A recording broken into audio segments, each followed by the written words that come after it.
మూడుముళ్ళ బంధం episode 190. Hi friends, story చూసి వెళ్ళిపోకుండా స్టోరీ ఎలా ఉందో కామెంట్ చేయండి. అమృత పైకి చూస్తూ ఆలోచిస్తూ ఉండడం చూసి, అమ్మో లేచిందిగా రాక్షసి, ఇప్పుడు నాకు చుక్కలు చూపిస్తుందేమో అని మనసులో అనుకుని గుడ్ మార్నింగ్ అమ్ము అని పిలుస్తాడు. రిత్విక్ పిలుపుకి అమృత తన ఆలోచన నుండి బయటకు వచ్చి రిత్విక్ వైపు ఒక క్షణం చూసి మళ్ళీ సూటిగా రిత్విక్ వైపు చూడలేక తన కళ్ళని దించేస్తుంది. రిత్విక్ చిన్నగా నవ్వి అమృత తలని పైకెత్తి, నా వైపు చూడమ్ము, నేను ఎంత చెప్పినా వినకుండా నువ్వే ఇలా చేశావు అని కంప్లైంట్గా మాట్లాడతాడు. దానికి అమృత చిన్నగా నవ్వి, సారీ, నాకు ఏమైందో తెలియలేదు, ఆ టైంలో నాకు అలా అనిపించింది, ఐఎమ్ రియల్లీ సారీ అని చెబుతుంది. వెంటనే రిత్విక్, అది నువ్వు కాదు, నేను చెప్పాలి. నేను నిన్ను దూరం పెట్టాలని చాలాసేపు అనుకున్నాను, ఎందుకంటే నువ్వు మత్తులో ఉన్నావు, అది కరెక్ట్ కాదని నాకు అనిపించింది. కానీ నువ్వు చేస్తున్న పనుల వల్ల నన్ను నేను కంట్రోల్ అవ్వలేక అలా జరిగిపోయింది, ఐఎమ్ రియల్లీ సారీ అని రిత్విక్ చెప్పగానే అమృత రిత్విక్ పెదవులపై చేతులు పెట్టి, నేను బాధపడడం లేదు అని అంటుంది. వెంటనే రిత్విక్ అమృత వైపు చూసి, మనం పెళ్లి చేసుకుందాం అమ్ము అని అంటాడు. అమృత రిత్విక్ వైపు చూసి, నిజంగానా అని సంతోషంగా అడుగుతుంది. నీకు ఇంకా అర్థం కావడం లేదా? అసలు నిన్ను ప్రేమించకపోతే ఎందుకు నువ్వు ఒక్కరోజు కనిపించకపోయినా నువ్వు కనిపిస్తావని హోటల్కొచ్చి వెయిట్ చేసేవాడిని, చివరికి నువ్వు అమెరికాకి వెళ్ళిపోతున్నావని తెలిసి మళ్ళీ నిన్ను కలవడం కుదరదేమోనని భయపడి ఎలాగైనా నీ డీటెయిల్స్ తెలుసుకోవాలని హోటల్స్ రిసెప్షన్ దగ్గరికి వెళ్ళేసరికి నువ్వే నన్ను పిలిచావు. ఆ క్షణం నిన్ను చూడగానే నిజంగానే నా ఊపిరి తిరిగి వచ్చినట్టు అనిపించింది. నువ్వు ఎక్కడ వెళ్ళిపోయావేమోనని చాలా భయపడ్డాను. ఆఫ్టర్నూన్ కాకుండా నైట్ టైం కూడా నేను నువ్వున్న హోటల్ దగ్గరికి వచ్చేవాడిని, బయటికి కనిపిస్తావేమోనని రాత్రంతా అక్కడే వెయిట్ చేసేవాడిని. నిన్ను చూసిన క్షణంలో నువ్వు నన్ను ఎలా ప్రేమించావో నేను కూడా ఒక్క చూపులోనే నిన్ను ప్రేమించాను. ఎవరో తెలియని వ్యక్తి కోసం నాలాగే నువ్వు కూడా ఆరాటపడడం నాకు చాలా బాగా నచ్చింది. అలాగే ఆ రోజంతా ఫుడ్ కూడా తినకుండా హాస్పిటల్లోనే ఉండడం, నిజంగా నీ బిహేవియర్కి నేను ఫిదా అయిపోయాను. తర్వాత నువ్వే ఫోన్ చేస్తావేమోనని చాలా వెయిట్ చేశాను. చాలా భయమేసిందిరా నువ్వు వెళ్ళిపోయావేమోనని. కానీ నిన్ను చూసిన క్షణం నా మనసు చాలా సంతోషంగా అనిపించింది.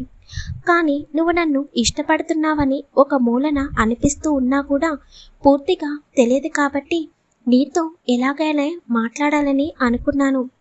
వెంటనే నువ్వు పార్టీ ఉందని అక్కడికి నన్ను ఇన్వైట్ చేశావు, అందుకే పార్టీకి వచ్చి నీతో మాట్లాడాలని అనుకున్నాను. నా మనసులో మాట నీకు చెప్పాలని అనుకున్నాను అని రిత్విక్ చెబుతూ ఉంటే అమృత అలాగే రిత్విక్ వైపు ఆశ్చర్యంగా చూస్తూ ఉండిపోతుంది. అమృత మనసులో, అంటే రిత్విక్ కూడా నన్ను ప్రేమించాడా, అందుకే తను ప్రతిరోజు రెస్టారెంట్కి వచ్చింది అని అలాగే రిత్విక్ వైపు చూస్తూ ఉంటుంది. నీకు తెలుసా, నిన్న ఈవినింగ్ నువ్వు నీ మనసులో మాట చెబుతావేమోనని అనుకున్నాను. నువ్వు ఏదో చెప్పాలని అనగానే నాకు అర్థమైంది నువ్వు కూడా నన్ను ప్రేమిస్తున్నావని. కానీ నువ్వు ఆ విషయం చెబితే వినాలని అనుకున్నాను. ఒకవేళ నువ్వు చెప్పకపోతే నేనే చెప్పాలని డిసైడ్ అయ్యి పార్టీకి వచ్చాను. కానీ అక్కడికి వచ్చిన తర్వాత అంతా తారుమారైపోయింది. నువ్వు ఒక అమ్మాయికి డాష్ ఇచ్చావు కదా, ఆ అమ్మాయి ఫోన్లో మాట్లాడడం నేను విన్నాను. నువ్వు వాష్రూమ్కి వెళ్ళగానే నాకు ఫోన్ వచ్చి నేను పక్కకు వెళ్ళాను. అప్పుడు ఆ అమ్మాయి నువ్వు తాగిన జ్యూస్లో డ్రగ్ కలిపానని ఎవరికో చెప్పి నీ గురించి బ్యాడ్ చేయాలని అనుకుంది. అది నేను సహించలేకపోయాను, అందుకే వెంటనే అక్కడి నుండి నిన్ను తీసుకువచ్చేశాను అని చెప్పగానే అమృత రిత్విక్ని గట్టిగా హక్ చేసుకుని, నిజంగా నాకు ఇవన్నీ తెలియదు, కానీ ఇంత దారుణంగా ఉంటారా మనుషులు అని ఏడుస్తుంది. అమృత, ఏడవకు ప్లీజ్, నా బంగారానివి కాదు, అయినా నువ్వు ఏడిస్తే నేను అస్సలు చూడలేను, నువ్వు చాలా స్ట్రాంగ్ అని అనుకున్నాను, ఇంత చిన్నదానికి ఏడుస్తావా అని అనగానే నిజంగా రిత్విక్, నువ్వు నన్ను తీసుకువచ్చావు కాబట్టి సరిపోయింది, లేకపోతే అని అనగానే నీకెప్పుడు ఏమీ జరగదు. ఇప్పటి నుండి నేను నీకు తోడుగా ఉంటాను. మనం ఇంటికి వెళ్ళిన తర్వాత నేను మా పేరెంట్స్తో మాట్లాడతాను. అలాగే నువ్వు ఇంటికి వెళ్ళిన తర్వాత మీ పేరెంట్స్తో మాట్లాడు. తొందరలో పెళ్లి చేసుకుందాం అమ్ము అని చాలా ఎగ్జైటింగ్గా అడుగుతాడు రిత్విక్.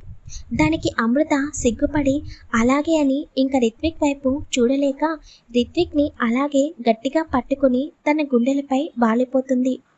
ఈసారి ఇద్దరు పూర్తి స్పృహలోనే ఉండి మళ్ళీ ఒకరికొకరు దగ్గరవుతారు. తర్వాత అమృత టైం వైపు చూసేసరికి 11 కనిపిస్తుంది. అమ్మో 11 అయిపోయింది, 2కి ఫ్లైట్ ఉంది, ఇంకెప్పుడు వెళ్ళాలి అని చిరుకోపంగా అంటుంది రిత్విక్ వైపు చూసి. నేను కూడా నీతో పాటు వస్తానమ్ము, వెయిట్ చేయి అని అనగానే ముందు నన్ను మీ నుండి లేవనివ్వండి అని చెప్పి అమృత పక్కనే ఉన్న బెడ్షీట్ తీసుకుని తన డ్రెస్ తీసుకుని అక్కడి నుండి డ్రెస్సింగ్ రూమ్లోకి వెళ్ళిపోతుంది. రిత్విక్కి అలసటగా అనిపించి అలాగే కళ్ళు మూసుకుని పడుకుని ఉంటాడు. అమృత వెళ్ళి ఫ్రెష్ అయ్యి మళ్ళీ తన శారీ కట్టుకుని వచ్చి హ్యాండ్ బ్యాగ్ తీసుకుని మొబైల్ ఓపెన్ చేసేసరికి విక్రమ్ నుండి చాలా మిస్డ్ కాల్స్ ఉంటాయి. ఒక క్షణం అమృతకి గుండాగి కొట్టుకున్నట్టు అనిపిస్తుంది.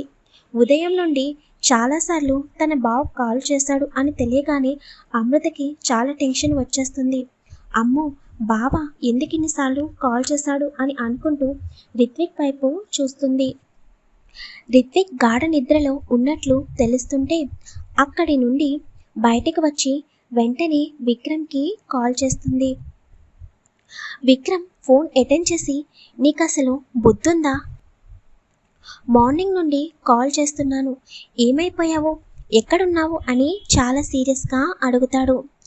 విక్రమాదిత్య వాయిస్లోని బేస్కి అమృతకి భయం వేస్తుంటే అది బావా ఫ్రెండ్ దగ్గర అని ఏం చెప్పాలో అర్థం కాక ఆగిపోతుంది. ఇంకొక 1 అవర్లో స్విట్జర్లాండ్ నుండి ఆస్ట్రేలియాకి ఫ్లైట్ బుక్ చేశాను, వెంటనే ఆస్ట్రేలియాకి రా అని చెబుతాడు విక్రమాదిత్య. అమృతకి అర్థం కాక ఏమైంది బావా అని అడగగానే మావయ్యకి యాక్సిడెంట్ అయింది, చాలా సీరియస్గా ఉంది, త్వరగా స్టార్ట్ అవ్వు అని చెప్పగానే అమృత కంగారుగా ఏంటి డాడీకి యాక్సిడెంట్ అయ్యిందా, ఇప్పుడు ఎలా ఉంది అని అడుగుతుంది. మేజర్ యాక్సిడెంట్ అయింది, నువ్వు త్వరగా స్టార్ట్ అవ్వు, ఫ్లైట్కి ఎంతో టైం లేదు అని చెప్పగానే వెంటనే అమృత పరుగున రిత్విక్ దగ్గరికి వెళ్ళి రిత్విక్ రిత్విక్ అని పిలుస్తుంది. మరి అమృత రిత్విక్కి తన గురించి చెబుతుందా లేదా అనేది నెక్స్ట్ పార్ట్లో తెలుసుకుందాం. స్టోరీ నచ్చితే తప్పకుండా కామెంట్ చేయండి, వీడియోని లైక్ చేయండి, షేర్ చేయండి, ఛానల్ సబ్స్క్రైబ్ చేసుకోండి.